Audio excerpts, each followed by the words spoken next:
Hello and welcome to Rainbow Stars channel, and today I have an amazing update for everybody.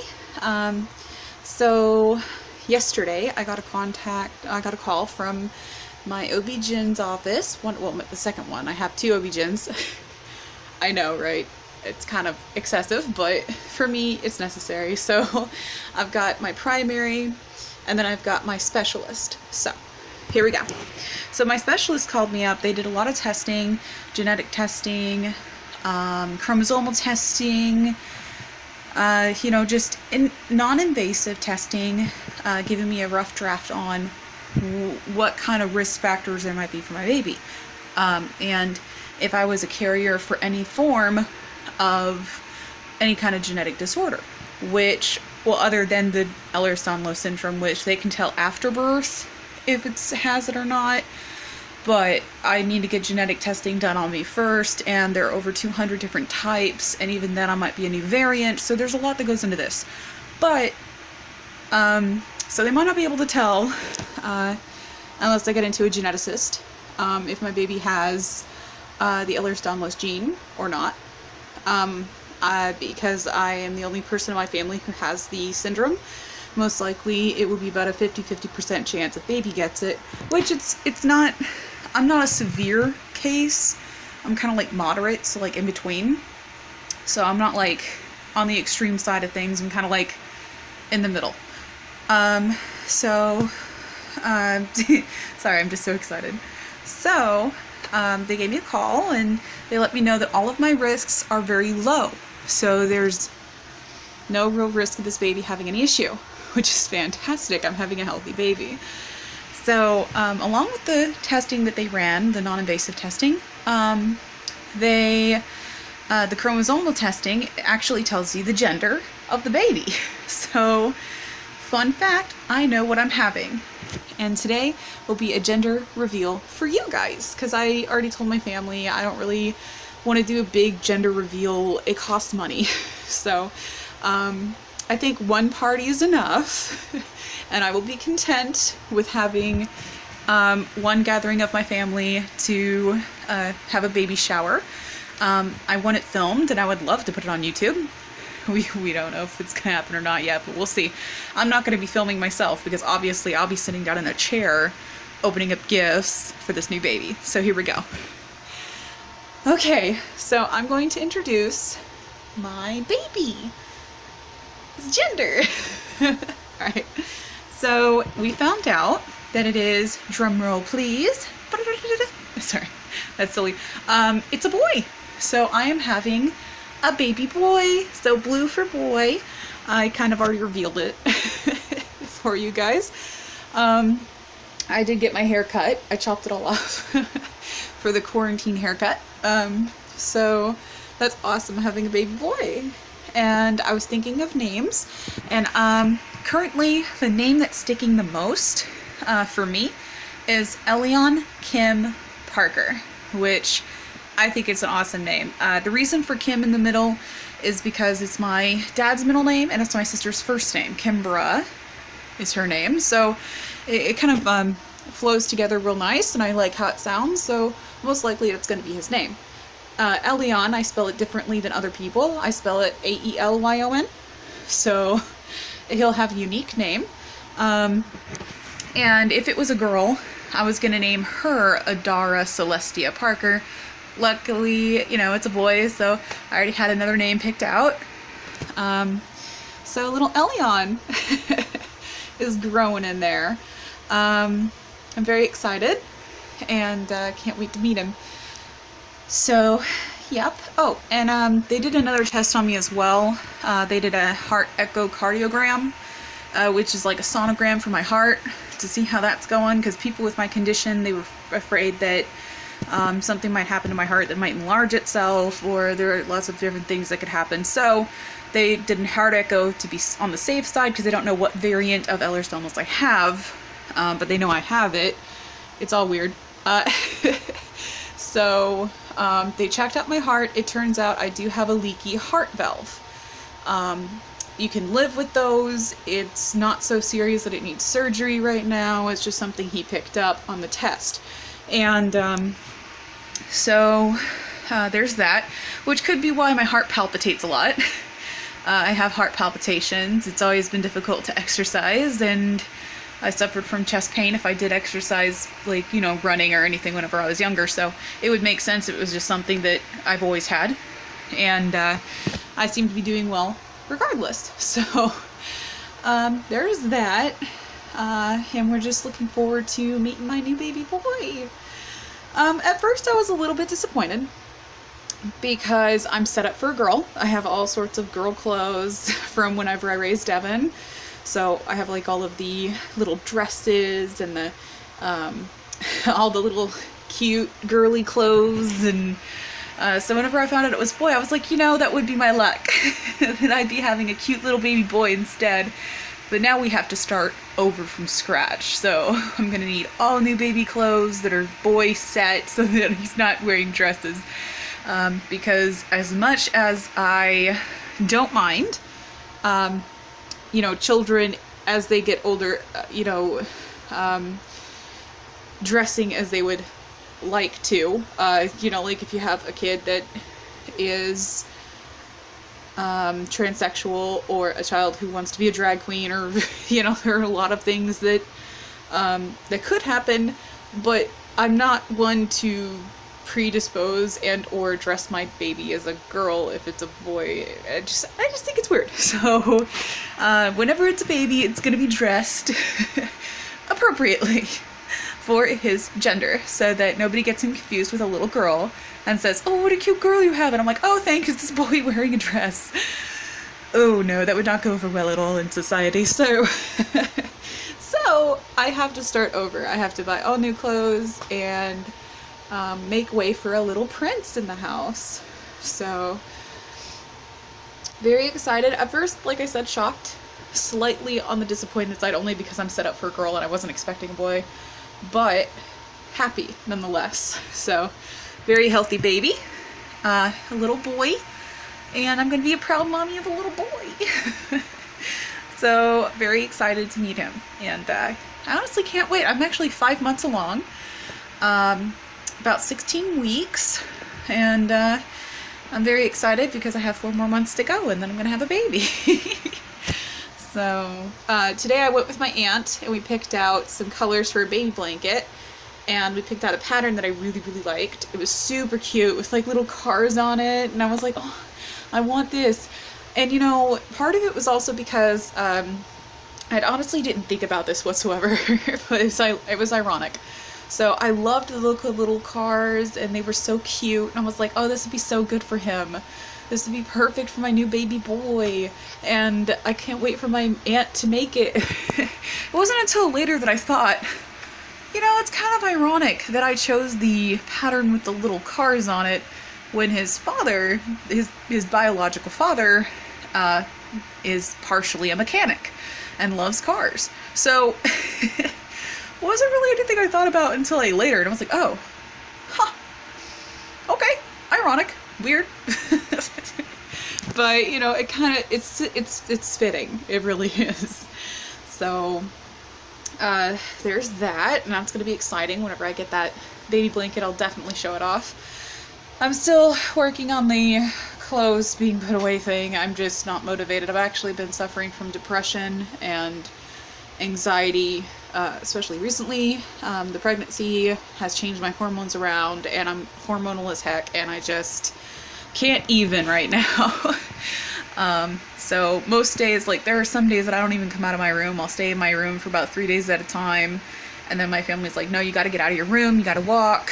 And then I walk, and then you know, I do like a little bit better because I'm outside, and then I go for a few days, and then I'm back and I have another down day. So my moods are just all over the place.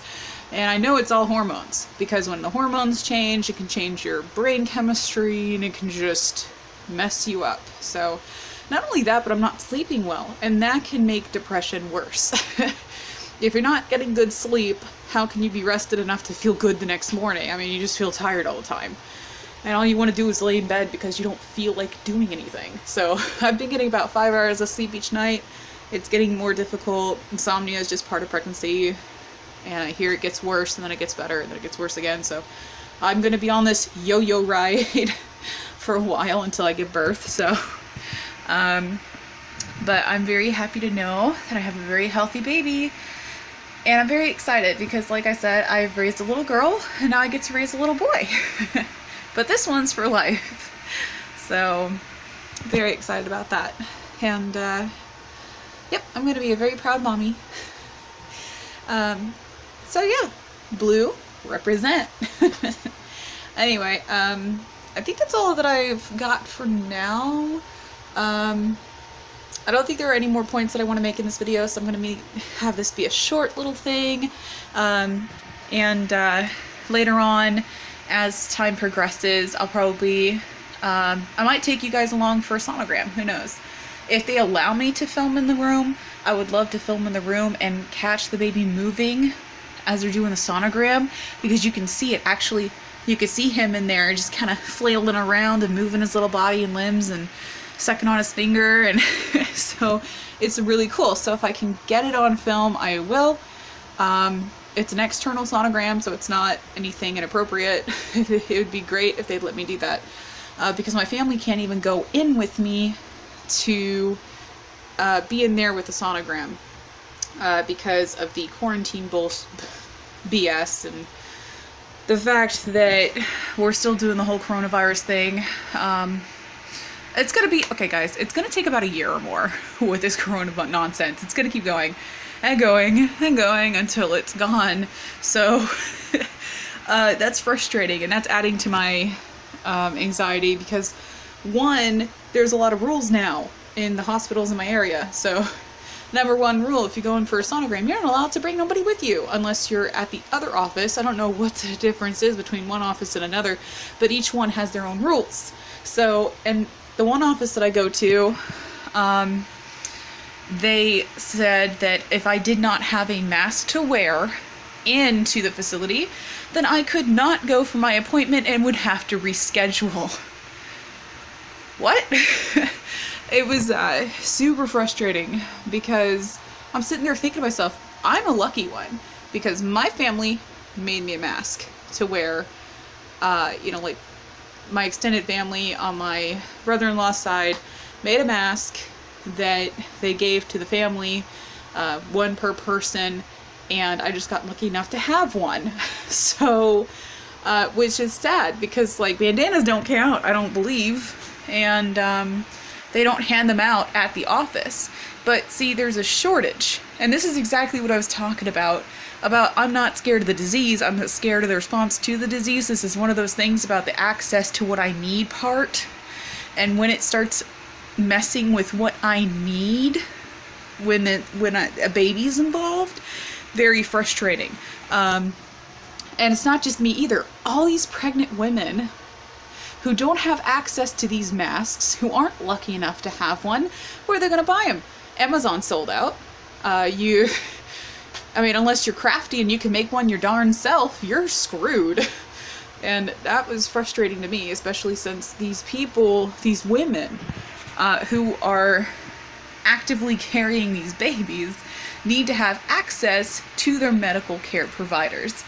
And whenever you say, oh, we don't hand out masks here, but we expect you to bring your own and have one, even though we can't have them or get access to them, how does that make any sense? If you can't get it, what makes you think these ladies out there can get it? I mean, there are even like backyard mask deals going on now where people are like pulling into Walmart and selling masks on the sly for cash to profit from the virus. Because how else are they gonna get them? It's ridiculous. I cannot believe that is a thing. And super frustrating on the part of those women, because I just, if I wasn't lucky enough to have one, I would have been SOL. I would have had to reschedule. What happens if I couldn't get my hands on a mask in the meantime? Well, I'd have to reschedule again. It'd be like a constant cycle of rescheduling. And how is that helping anybody? It does not. So, very frustrating. Very frustrating on that. Ooh. And not only that, but you need a mask to do blood work, apparently. If you want to get blood work done at, you know, Quest or wherever, you got to wear a mask there too, because they don't allow you to sit in the waiting room without one. I get it. I get that there's a virus out there. But if I were sick, I think I wouldn't be out walking around. And if I were showing any symptoms whatsoever, even, I guess it's because people can be asymptomatic. I get it. I get you have to be precautious. But when it affects the health care you need, there's a problem. I mean, I get it. You know, and some people can wait out in their cars if they don't have a mask, and then they can come in after they are called on their cell phones to like go in there to get their blood drawn. But even after that, if you have to go into the place, they won't let you in without one. It just doesn't make sense to me. I mean, I can understand. I can sympathize. But at the same time, not everyone has access to these things. I mean, we have a shortage on the front lines for medical equipment. They're reusing PPE, personal, you know, protective gear made for people. They normally would dispose of these things, but they can't because we're not producing them as fast as we need to. So what we do is we disinfect them and we reuse them about 11 times and hope for the best. So, very frustrating on that spectrum. I just got lucky enough to have a mask, and so I'm one of the lucky ones, but what about these other women out there? It's just not fair to them. So, it is what it is. And honestly, I'm also concerned about birthing during this crisis. One, I don't want to expose my baby to possible disease, but I can't risk having birth at home because of my complications that could arise, which, you know, is placenta previa and or an incompetent cervix, or the possibility of having preeclampsia later down the road. So, I mean, it could be anything, but there's so many complications that could go wrong with me that giving birth at home would be stupid. It would be like me being like, oh, well, I'm healthy enough, and then I get a problem, and then it puts me and my baby in danger. So I literally cannot give birth at home. Do I want to give birth in a hospital at this time? No! Who would?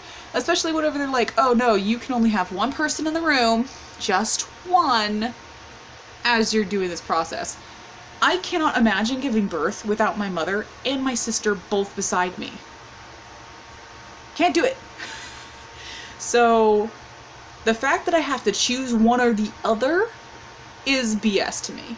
If you can have one person in the room, what's one more person? We could all wear a mask, we could all have a good time. I mean, it's just super frustrating. And the fact that only, like, and this is what they were telling me in my area, so that it's different for each area you live in. Some places will allow you to stay with the baby throughout the night, with like the partner of the baby. They'll allow at least one person to stay with you. Other places will not, so it just depends on your location, where you are, and unfortunately I'm in a location that's heavily populated, and thus we have the only one person per rule. It makes me feel very uncomfortable.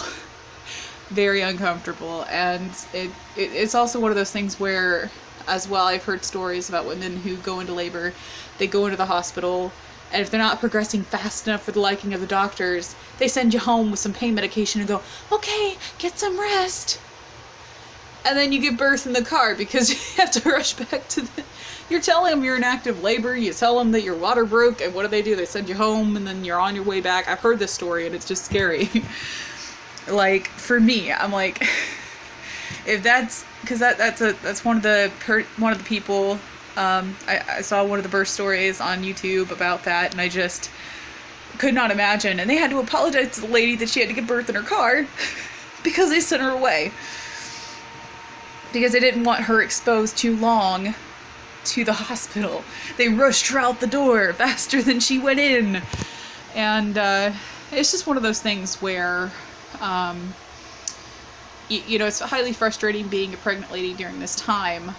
And I just hope that they fix stuff so that I don't have to worry about it. Anyway, I was gonna keep this short, but then I went on a tangent about this because it is highly frustrating to be expecting a little life and be happy and not worry about things whenever you turn around and you constantly are like, wow, just because I'm lucky, on behalf of the other women, I'm upset. So,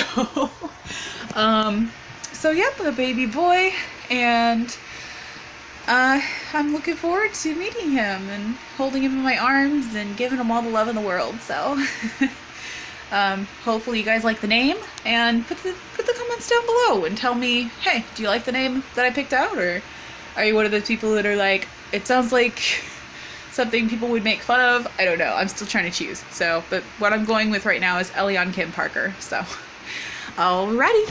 Well, remember, when you view, peace, love, unity, and respect, and be sure to hit that like button if you do enjoy the video.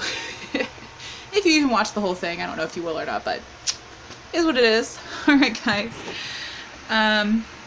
Well, this is Rainbow Star Gumdrop, over and out.